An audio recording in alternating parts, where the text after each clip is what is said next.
Hello, everyone. I'm Carson Cristiano. I'm the Executive Director of the Center for Effective Global Action. We're a hub for research on global development based at UC Berkeley in California. I'm really delighted to welcome you all to today's webinar on cultivating capacity, building data science and data centers across Africa. CEGA is co-hosting this event with our colleagues over at data.org. For those who aren't familiar, CEGA supports the generation of evidence for public policymaking in low and middle income countries. We strive to bring the best data, the best evidence, and the best methods to bear in the fight against global poverty. And we're creative about how we do this. I'm going to give you a quick example. So over the past year or so, with support from data.org and others, CEGA researchers worked with the government of Togo to make sure that their national cash transfer program, Novisi, was reaching the poorest households in the wake of COVID lockdowns. We were able to do this by using high-resolution data from mobile phones combined with machine learning approaches to predict which households needed the most help. An evaluation of this program confirmed that our data science-based approach, which was far more efficient than traditional targeting methods, was indeed successful. And since then, we've learned that a number of other African countries are eager to adapt the Novisi platform to dramatically improve the targeting of their own cash transfer programs. But there's a major limiting factor: capacity. So for programs like this to be sustainable, we, and that's a collective we, really need to bolster the data science talent that already exists on the African continent and connect this talent with opportunities for impact at scale. So our event today will focus on the opportunities and challenges associated with building this kind of capacity. And I'll note that Africa has one of the fastest growing tech sectors in the world, a history of quickly adopting new technologies while leapfrogging over outdated ones, and a young population that's eager to learn. So given this, how do we expand access to data science education for Africa's young people? How do we ensure that the right jobs will be waiting for them? And how can we help them use their skills for social good? And selfishly, on behalf of CEGA, which is based at a university known for its data science expertise, I'm really interested to learn how we might be able to best contribute in this space. I also want to acknowledge that there are already a number of organizations working hard to make progress. And to name just a few, there's the African Center of Excellence in Data Science in Rwanda, the AI and Data Science Research Group at Makerere University in Uganda, Data Science Africa, and Deep Learning in Daba. There are so many innovative firms and NGOs, some of which are represented on our panel today, who are actively hiring people with data science skills to work on complex social problems. So now we're very excited to hear from and learn from some of the people who are actively building data science capacity in Africa. Dr. Rhonda Jalesny Green from the Capacity Accelerator Network at data.org is going to moderate our session. And we'll also hear from Davis Adieno from the Global Partnership for Sustainable Development Data, engineer Banu Mugisha from the AI Research Lab at Makerere University, and Olasimbo Sojinrin of Solar Sister. So welcome, Dr. Rhonda, and thanks in advance, and to all of our panelists, and thanks in advance for facilitating what I'm sure will be a very engaging and inspiring dialogue. Over to you. Thank you so much, Carson. So thank you for that introduction.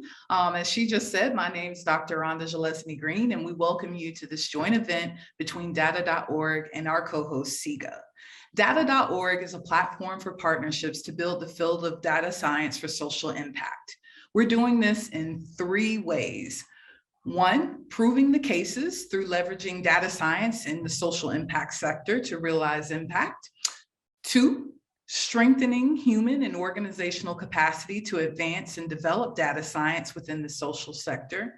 And we're transforming the commons through aggregation and creation of open and accessible tools, including curricula, to unlock further opportunities in data science for social impact. We deliver on these pillars through robust partnerships, a powerful digital platform, and thought leadership underpinning all that we do.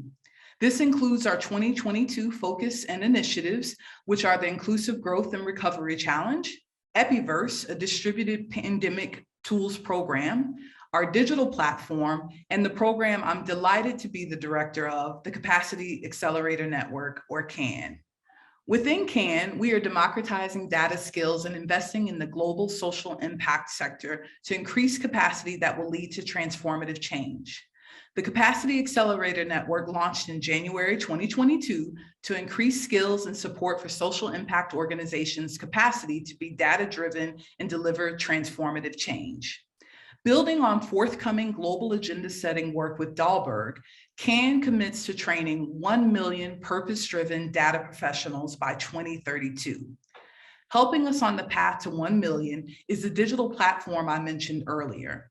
Our digital platform is home to our phenomenal resource library and our data maturity assessment, both tools launched in January 2022 and February 2022, respectively, to support individuals and organizations on their data journeys. I want to take the time to encourage all of you here to visit our comprehensive resource library for guides, articles, opportunities, and more for data science in the social sector. I also strongly encourage you and your organization to complete our 12-minute data maturity assessment to understand how far along you are in your data journey and to get access to a score and recommended resources to help you continue unlocking the power of data for good. With that overview, I'd like to now turn all of your attention to the very important topic of tonight's webinar, which is building data capacity in Africa.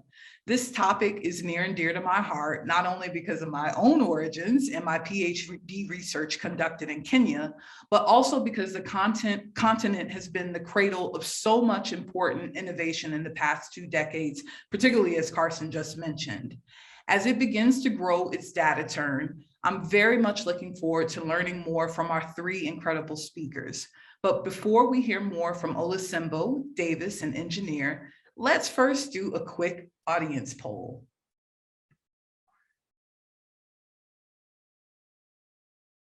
The first question, what do you see as the most important building blocks to building data capacity within social impact organizations in Africa?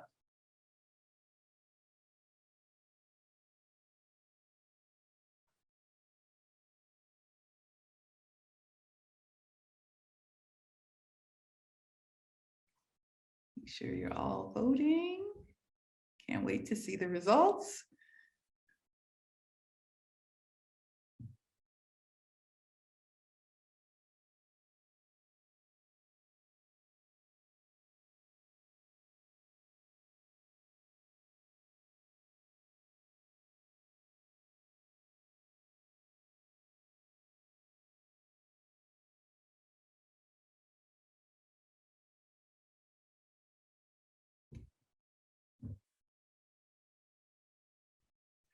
All right, so the results are in, and we had the highest number of responses given to improve knowledge and skill sets of the existing workforce. And indeed, one of the very important components of the work that we're going to be doing with the Capacity Accelerator Network is related to upskilling and reskilling people who are currently working in the social impact sector and helping to make them become data professionals, data savvy warriors, if you will. So thank you for the participation there.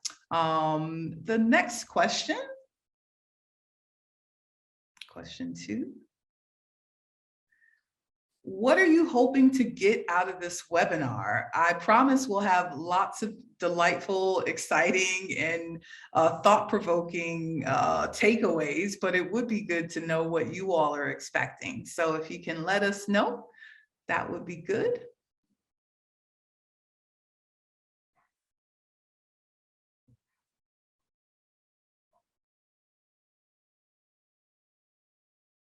I'm giving everyone time to vote.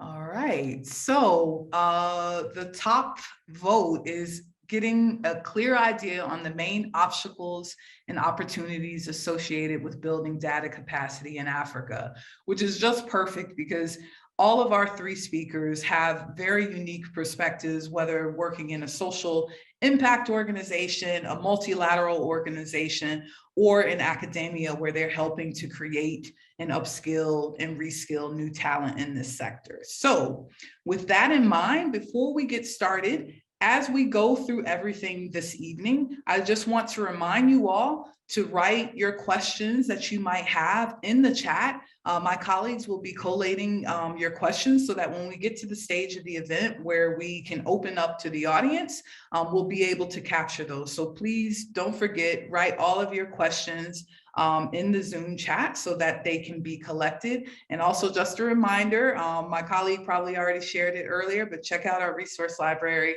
and our digital maturity assessment. So without further ado, I'd like to invite my colleagues on camera. Davis Ariendo. Are you there, Davis? All right. And then also engineer Bino Mugisha and Ms. Olusimbo Sojinrin. Welcome to all three of you. Great. So as we get started, I just wanted to kind of set the scene. So the first question, which I'll pose to all three of you, but I know that some of you will not answer this question, so don't worry to those in the audience. But I want to hear first, through your experience, what would you say is the biggest obstacle to building greater data capacity in Africa? Or what have you observed as being the biggest opportunity to building data capacity in Africa? Olusimbo, what are your thoughts on that question? Thank you very much, Dr. Randa, and it's great to be here. So just a little introduction. I work with Solar Sister, which is a social enterprise working with a network of women entrepreneurs who are distributing a range of clean energy products in underserved communities across Nigeria. So I'll take that question for what the biggest opportunity is. And for me, it's the ability to use data to address some of the most important societal challenges. And for us, we're working at the intersection of gender and energy, and energy poverty is right at the center of that. And being able to use data to solve an issue like that, I think is one of the, to me, one of the biggest opportunities that we have for data. So yeah, I can go more into why, you know, energy poverty is such a pertinent issue. The challenges that we face there cuts across several things: health, education, and just being able to use data to improve that, I think would really take the continent further to where we want to be. So, yeah. Great, thank you so much for that. I'd also like to invite now engineer, if you can turn on your camera as you give your response. Yeah, thank you so much, Dr.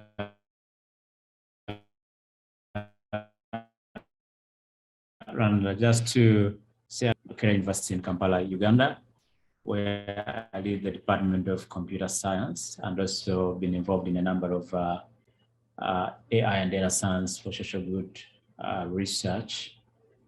In terms of the biggest obstacles around data capacity in Africa, I would say that the first one is around the data, and allow me to put this in the context of African continent. So one, you know, we know that usually with data science, we require a lot of data, but in many African contexts, it's quite difficult to get the data in the right formats and also at the right time.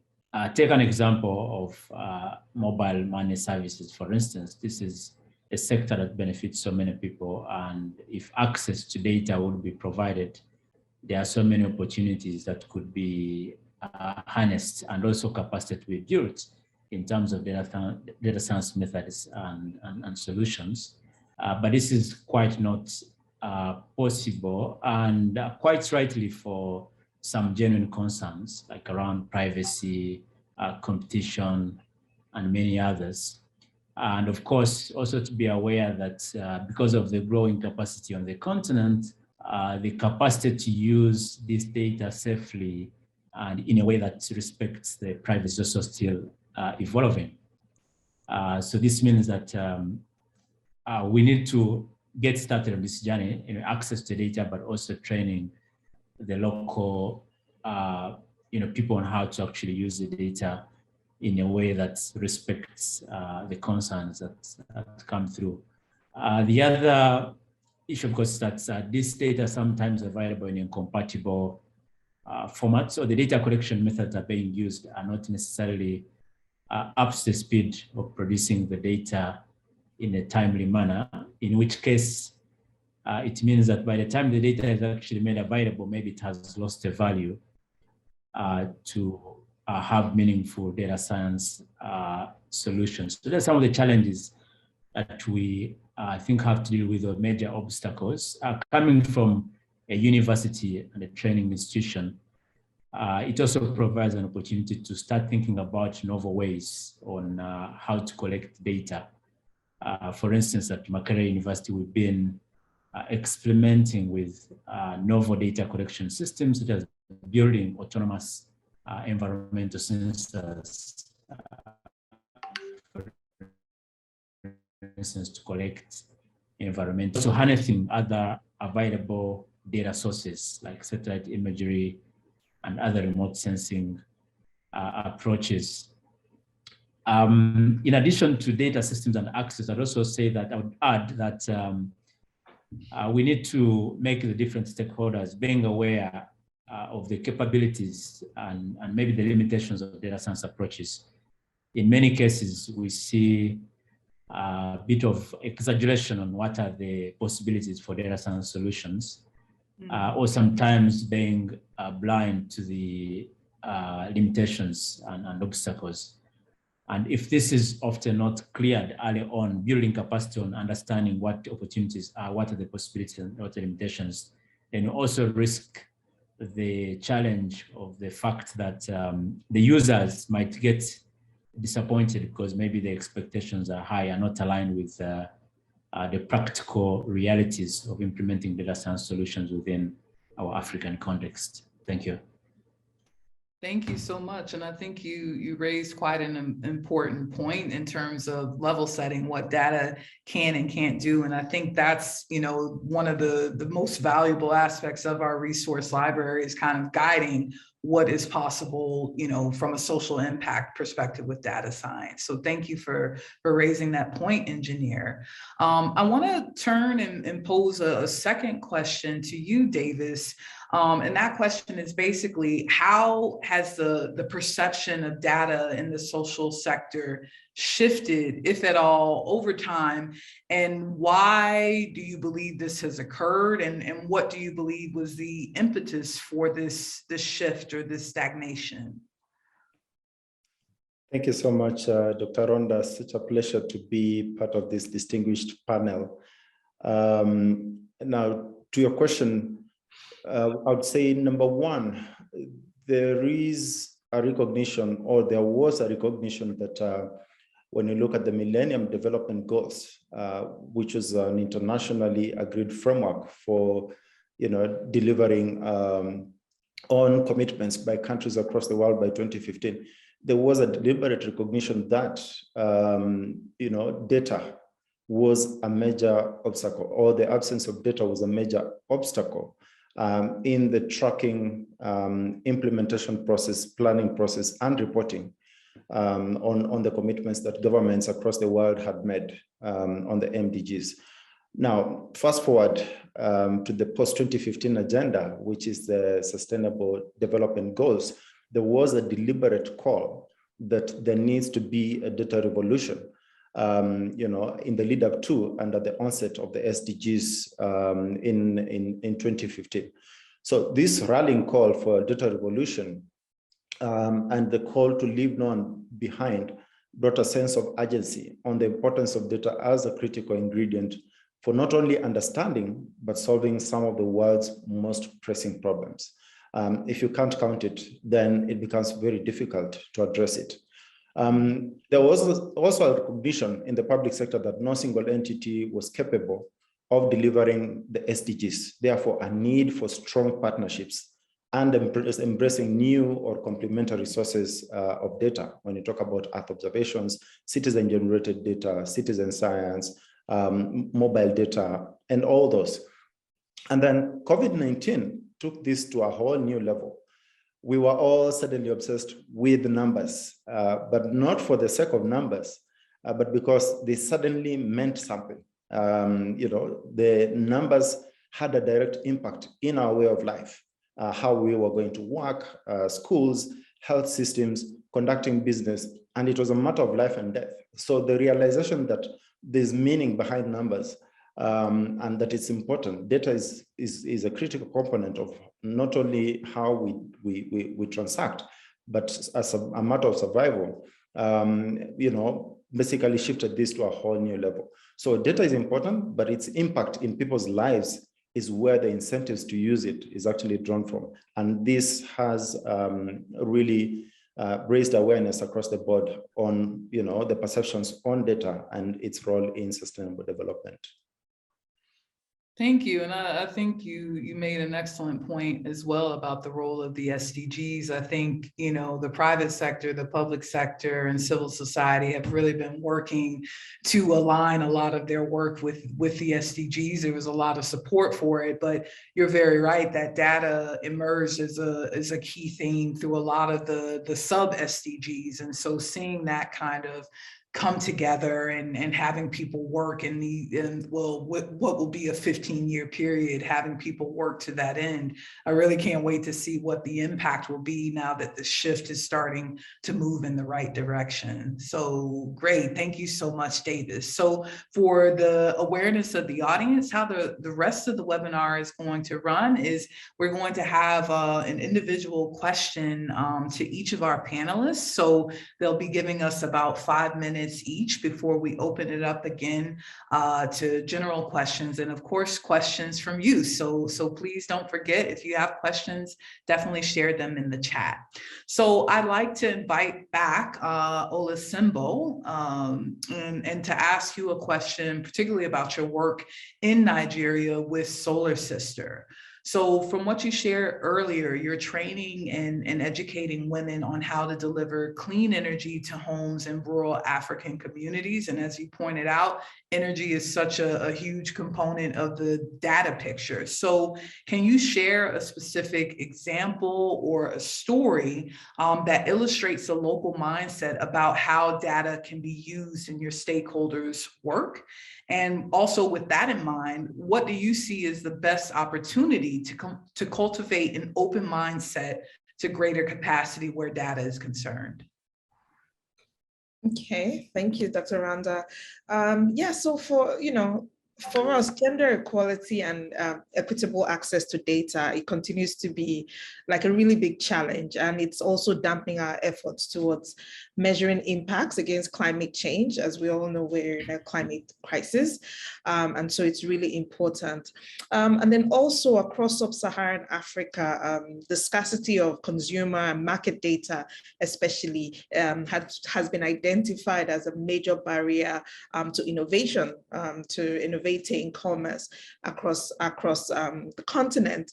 And so we see that these gaps, they include, of course, there's the robust data or biased data or expensive, time-consuming data. And like Engineer was saying, the ability to get data in a way that works for us, I think it's all of these are like really big challenges. And we end up making a lot of decisions from our gut instinct or from hunches, which can go either way. So for us, our work has really been centered around the voices of women in communities and how we can amplify that. And through this project, we're doing a project in combination with Frame, which is a geospatial company. It's a project which was funded by data.org. And in this project, what we're trying to do is to amplify our impact by providing unprecedented insight into market potential for the women and the communities that we work in. So we're able to invest in data science in a way that we've never done before, that it's allowing us at Solar Sisters to scale more systematically, and also to help our entrepreneurs maximize their business potentials.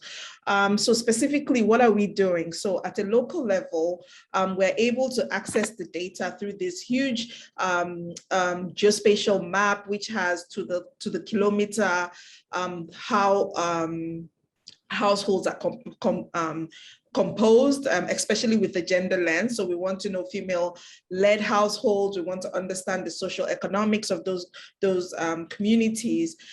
So we have access to all these big maps.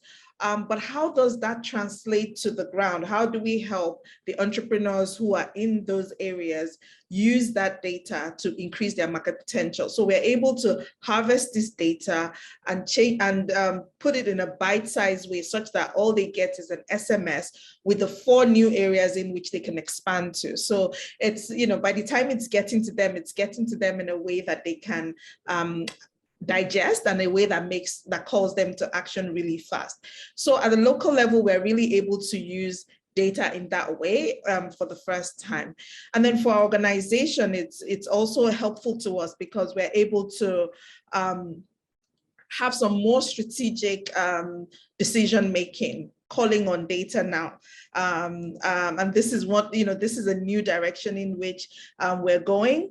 And we're also trying to see how we can provide more cost effectiveness and more efficiency to our program. So in terms of where we are scaling, rather than doing, from our computers now, we can enter new communities and see what those communities look like, even without having to get there. So it's also helping us on that level, on an organizational level. And then on the systemic level as well, we're able to share our learnings, we're able to share this with industry partners, and so this collective efforts we believe will help us even future market and analysis. For us, in many communities that we work with, this clean energy products is the first time that they are interacting with such products. So it's very important for us collecting those market analyses and using them in such a manner.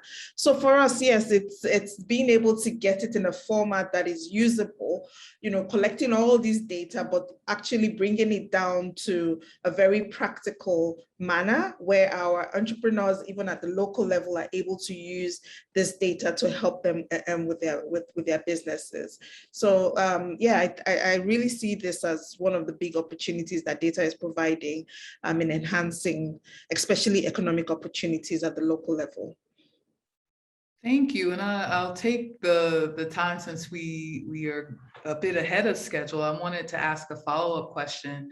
With the use of data, how has that been directly affecting the women entrepreneurs that Solar Sister works with? Because for me, I think that's like one of the most exciting components of this work that you just spoke about.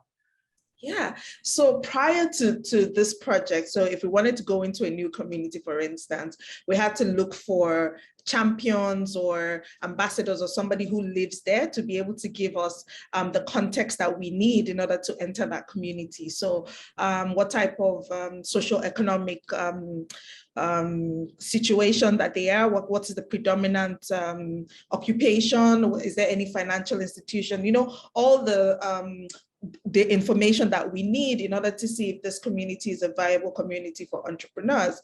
And with a project like this, just by going into the map and looking at the system, we already have that data. So it kind of shortens the time that it takes for us to enter into a new community. And then for the entrepreneurs in expanding their markets as well, they also can get information about neighboring communities. So once they exhaust their immediate network, which is usually made up of their friends and family, they're able to use this information to go into new communities and expand their market. So this is something exciting because we believe that our women are, they are providing this energy access at this rural community level, where otherwise, or what we say the last mile, where ordinarily they wouldn't have had access to this product. So that's where we really see the benefits of this. That's amazing. I mean, and I assume you're probably documenting specific instances of impact of that nature. So please do share with us once that's available. Yeah, for sure. Great. Thank you so much, Olasimbo. So now I'll turn to you, Davis. You're based at the Global Partnership for Sustainable Development Data in Nairobi, and your work across Africa is focused on how to improve data usage in the service of the SDGs through the use of a national data roadmap process. So can you talk a little bit about the GPSDD data roadmap and what the implications are for greater capacity applied across different African country contexts? Thanks, Dr. Rhonda. And as you explained, when you talk about the last mile, it's all about ultimately achieving impact at the country level. And it goes beyond the national level to the subnational level and working through partnerships to address barriers across the political and technical levels at different levels. And so what we do as the Global Partnership for Sustainable Development Data is to pretty much work with our global network of partners who are primarily interested in how data can be an important catalyst for sustainable development. At the national level, which tends to be our entry point, we work with either national statistical offices, at the more technical level, ministries, departments, and agencies. But more importantly, we seek to address, political issues and barriers related to why data is important. So we promote the role of data in sustainable development at the political level, working with the highest possible offices of the president, prime minister, vice president, cabinet ministers at that particular level. This helps us to secure political commitments that they recognize formally that data is actually important and that key development drivers at the country level need to prioritize data as a critical component of catapulting the nation's development discourse. After we do that, we move to the technical level, which is basically now agreeing on what are the governance frameworks that exist within a particular country, and even below the national level, looking at specific ministries, sectors, agriculture, health, water, environment, climate, name it. What are the governance and coordinating mechanisms that enable different actors to come to the table? And we create an enabling environment for civil society, private sector, and other actors to come to the table, talk to governments, and really identify where the shared needs in that particular sector are, define where there is demand for access to data, tools, infrastructure, or capacity support. We also do a lot of outreach, at the country level to identify who's doing what where, because our initiatives tend to be pretty much complementary. We don't parachute into the country and think, oh, this is new. There is already existing initiatives. There are innovators who are already doing a lot of amazing work. So what we seek to do is, to partner with governments and all these other partners who are already doing amazing work, to find the relevant data products or services that can then be supportive and complementary to these particular efforts. And beyond that, we broker partnerships between governments and technical partners from a global network at the regional level, at the national level, in line with our own partnership principles to meet demands and contribute to the achievement of the SDGs and other sustainable development programs that governments have.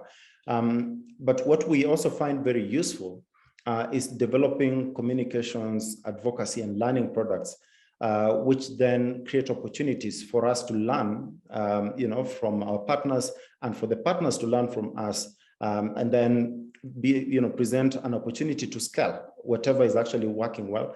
learn from our mistakes and our partners' mistakes and correct where necessary because it's never perfect. And then find ways to connect countries, partners through peer-to-peer exchanges that then allow them to learn from each other, replicate or share methodologies that then help them to, to scale these existing efforts beyond their borders and share the learning across the globe. Thank you.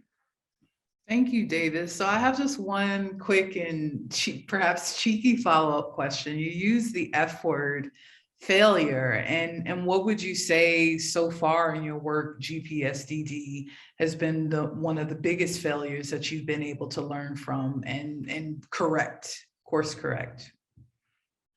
Now, that is what being put on the spot is all about. But I'll attempt to respond in the best way I can. Admission of failure is an important and critical aspect of learning and refining processes. We learn from failures in terms of processes related to political engagements, technical engagements, and you find that in a lot of our work, we play a brokerage role. But that does not in any way guarantee you that, as you broker these particular relationships, you're going to achieve the desired effect. So a lot of course correction has to be done. Failures also tend to be, you can categorize them into two. Number one, there are certain issues that are beyond your control. And so, you may deem it as failure, but the reality is that, there are political interests related to data, the political interests related to resources. Each of our data communities comes to the table with a specific interest, and they are primarily driving that particular interest. And so we sit at the center of all this, trying to really aggregate whatever private sector is interested in, the priorities of government, and try to marry those two in a way that research, academia, civil society can come to the table and contribute meaningfully. And so sometimes there is a clash in this interest, and if that happens, then it becomes very difficult to create an enabling environment for data initiatives and other resources to be deployed. And you may call that failure, but it is part of the learning, and so we take those lessons in a way that then helps us to refine our own process. So just last year, we launched our country engagement strategy, which pretty much outlines the different processes that we go through in terms of defining the priorities together with government partners, agreeing on the governance framework, bringing in relevant technical partners who can support and deliver products, tools, capacity, agreeing on resourcing. So who's actually contributing money? Is government making this available free of charge to its own people? Who's coming in to support with the capacity development and skills development? We develop a joint plan, which we have to sign up together. We look at project management and oversight, political support, because an enabling environment is pretty much driven by political components. If you don't get the politics right, then you are likely to fail. And so I'll pause there, and hopefully I've answered your question. You have, and thank you for being so open, because a lot of people don't like to talk about failure, but that's how we learn and improve and avoid making those mistakes in the future. So political failure included. So thank you for that, Davis. All right, so I want to turn now back to engineer, and in particular, because you have a direct hand in your role at Makerere University with building new and emerging talent in the data science field. So what can you say that you're doing at Makerere for building local data science capacity, and what approaches or projects or initiatives are working well to help build that, and what hasn't worked well?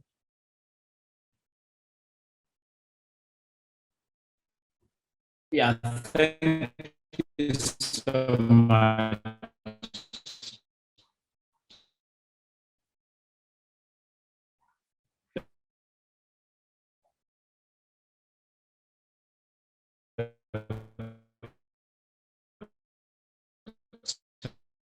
that's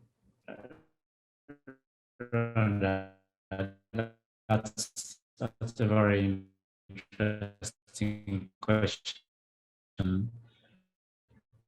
So I speak about this, or answer this question from my experiences here at Makerere University, specifically the Department of Computer Science.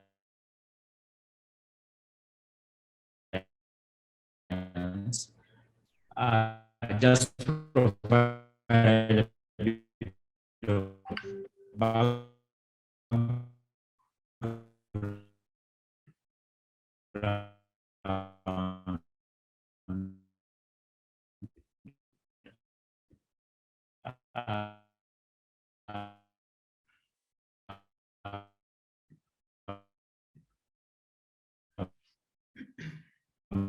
Engineer, we are struggling to hear you. I think your connectivity might be a bit Department shaky. of Computer Science at Makerere University.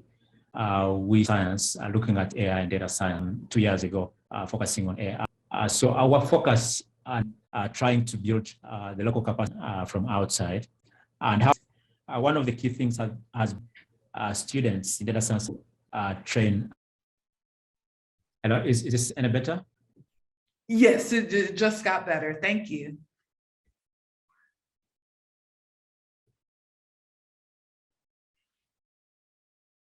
Okay, sorry about that. At Makerere University, we started a specialized program in AI and data science. And the reason or the motivation for this was within the country. But to get started, the first approach that we had to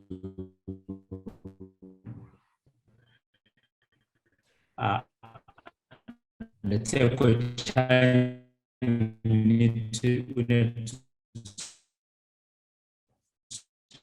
solve is how do we, so this meant collaboration with the world to be able to support capacity building. So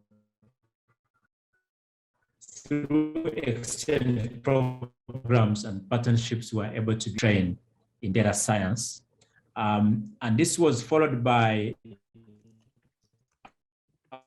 our focused effort on establishing a focused research lab on AI and data science. And this focused lab serves as a vehicle to demonstrate what are the capabilities of AI and data science. So what we struggled with a bit at the start is that without local examples of what data science can do, it's difficult for the students to appreciate skilling in data science. And this AI and Research Lab has been able to serve as a vehicle to demonstrate that. So undertaking social for impact research in priority areas like agriculture, environment, and health, and then using these examples of research as a way to train the students. But that doesn't only stop at training the students, but also demonstrating to the local stakeholders in government and civil society on what you can actually do with data science solutions within the local context. So this has been the key approach that we have undertaken. And then in addition to that, we've also invested in contributing to building local and regional data science networks, networks like Data Science Africa, Uganda Data Science chapter, and many others. And these networks tend to bring together stakeholders from different spaces, the private sector, government, as well as academia, and which helps to also bridge some of the gaps that I talked about earlier on data access, given that the different stakeholders are coming together to discuss these issues openly. So there seems to be a culture of data sharing and access, which in turn feeds back into the university for data science skilling and capacity building.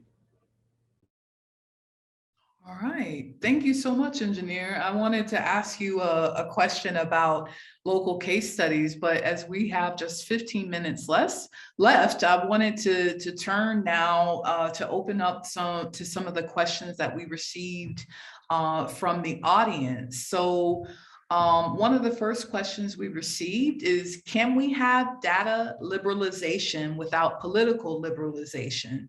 We do a lot of work in this area, and curious what your panelists think, given closing or closed political spaces in Uganda and Rwanda, for instance.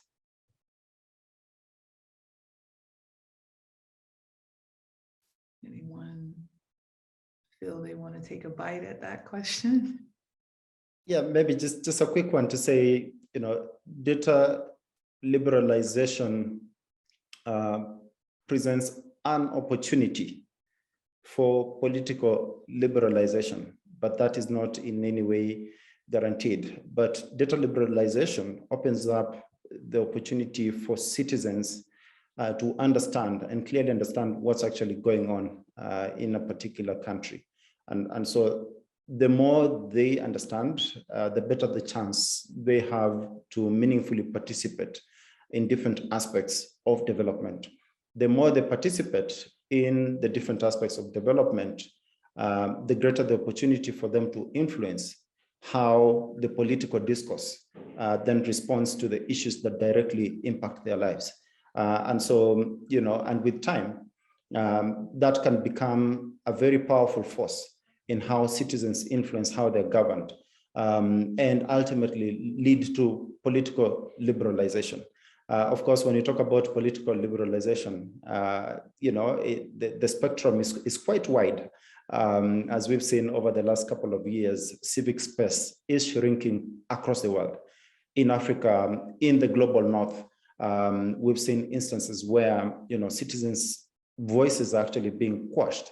And so despite advances in technology data, we are seeing reversing of gains made over the last couple of decades, despite having data, despite having all these different tools, we are seeing a reverse in all that. So political liberalization, even where it currently exists, does not necessarily mean it's guaranteed in the future. You can actually reverse that despite having very good data.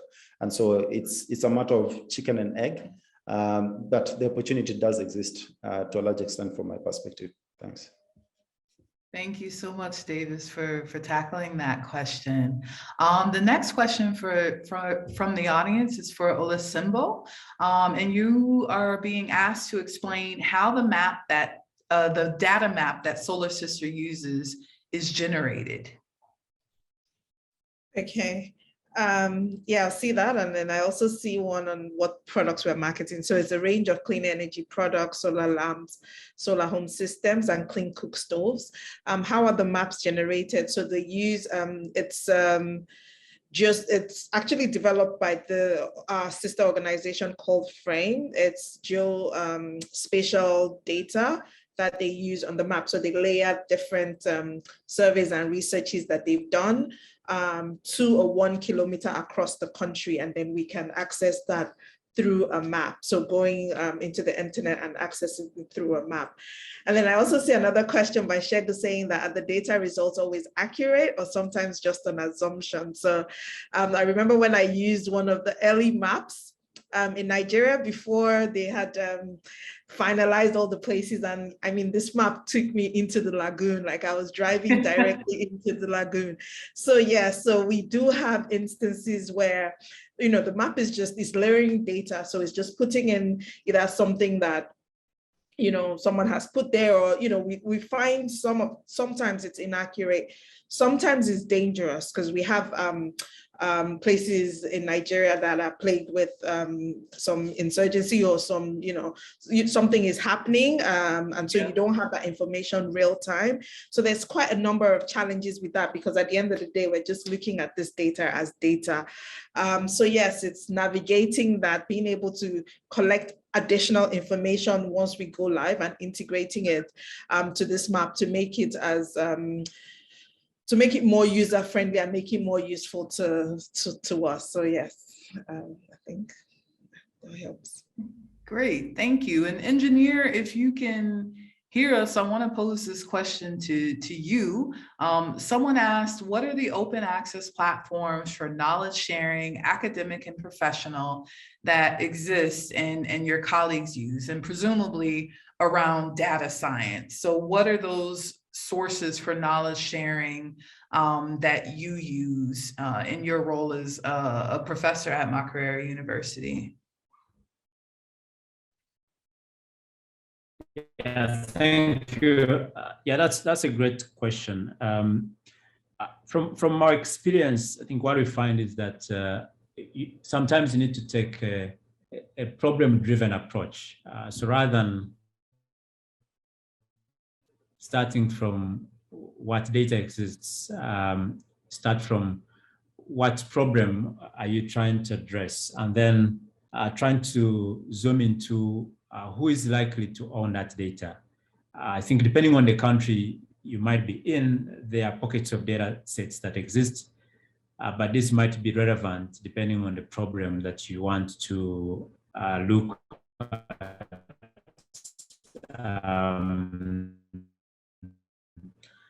For instance, if you use imagery data sets, there are existing imagery data sets that are being opened up. For instance, recently, Google satellite imagery data set, which is open and accessible to everyone. If you go to specific sectors as well, let's say finance or agriculture, you might also find that the different institutional data sets that you can be able to use. Of course, there are traditional Bureau statistics that tend to collect data sets, but I think the challenge with some of these data sets, as I hinted on earlier, is that it might not be frequently collected. So it might be out of date and time by the time you actually use it, but depending on for that data set. So to sum up, this is that your data needs should be driven by the problem at hand rather than the data available. Thanks. Thank you so much, engineer. And building on a point that you just made in your response, you talked about one of the sources being from Google, which I'm not sure if that's open access or not, but what do you, all of you as panelists, think about the role of the private sector in this work? So the use of data science for social impact. What are the things you need from the private sector, and what are the things you wish they would stop doing or would avoid doing where data science for social impact is concerned?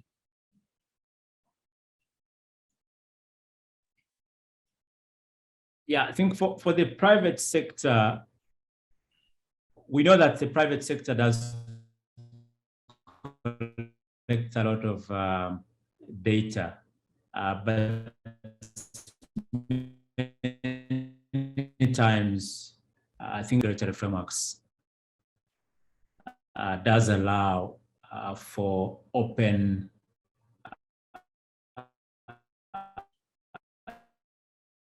Okay, engineer, we can't hear you. We're losing you again.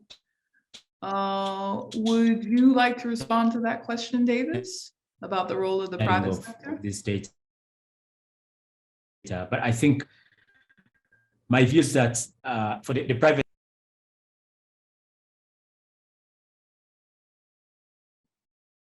Should I go ahead? Yeah, because I think he may have dropped off. Okay. Yeah, private sector is leading in innovation and innovations that can be directly applied in social impact. Private sector is also, among the largest producers of data in a timely manner. When you look at Earth observations data, it came from a combination of partnerships between government and the private sector. You look at call detail records that are being produced by a mobile company. those can be applied to provide real-time insights. So we don't have to wait 10 years or 4 years for a survey or a census. When you have emergencies, flooding or other disasters, you can't conduct a survey, but mobile data can help you locate where people are, where displacements are happening, and figure out the extent of the damage. Private sector is also leading when it comes to infrastructure development. So when it comes to aspects of cloud computing, for example, all this is being led by private sector. Storage of data, processing of data, big data insights, artificial intelligence, machine learning. A lot of those insights can be directly applied in the public sector. And of course, lastly, partnerships with the private sector, also create an opportunity to infuse innovation in the way things are actually done. And this can also come with other types of resources, both financial and technical, that can then help public sector, non-state actors and other partners really enhance the approach to how they produce data, but more importantly, how they use it. Thank you. Thank you, David. Olasimbo, do you want to add anything from? Yeah, so we have, definitely. We have a good example in Nigeria from our government, which is they just launched the Nigeria Integrated Energy Planning Tool, which was also, I think, developed by Frame, which is very similar to the one that we're using right now, but it actually is open source. So all energy developers or potential developers can go into that tool and access data that is important for our rural electrification, our productive use of energy, and for clean cooking. So I think there are examples of how this data can be open and used by all. Okay, great. Thank you. And thank you for making that a concise response as well, because we're nearing the end of this event. I want to thank you, all of you in the audience, for being here, but especially our panelists, Olasimbo, Davis, and Engineer, for traversing what is, 3 different sectors. You have government, the social impact, and then also, of course, academia, and highlighting that some of the challenges that exist, for example, not having enough local examples, being able to level set. Olasimbo, you touched on the very important topic of energy. And so I think one of the things that I'm personally taking away from this is that there's a lot of momentum and there's a lot of power in the collaboration that's already taken place for building data science capacity in sub-Saharan Africa. So I want to thank you all for being here with us today. Thank you as well for participating in the polls. And just one more reminder that if you want more information about the data science for social impact sector, you can visit our resource library to get more information, including case studies and other local resources that will be growing as the year continues. And then also, if you're a social impact organization and you're wondering what can you do to turbocharge your data journey, we invite you to take our free data maturity assessment. So thank you again to all of our panelists. Thank you to our co-host CEGA and also Carson. And we appreciate you being here with us today. We look forward to convening again at some stage, and have a great rest of your day. Thank you.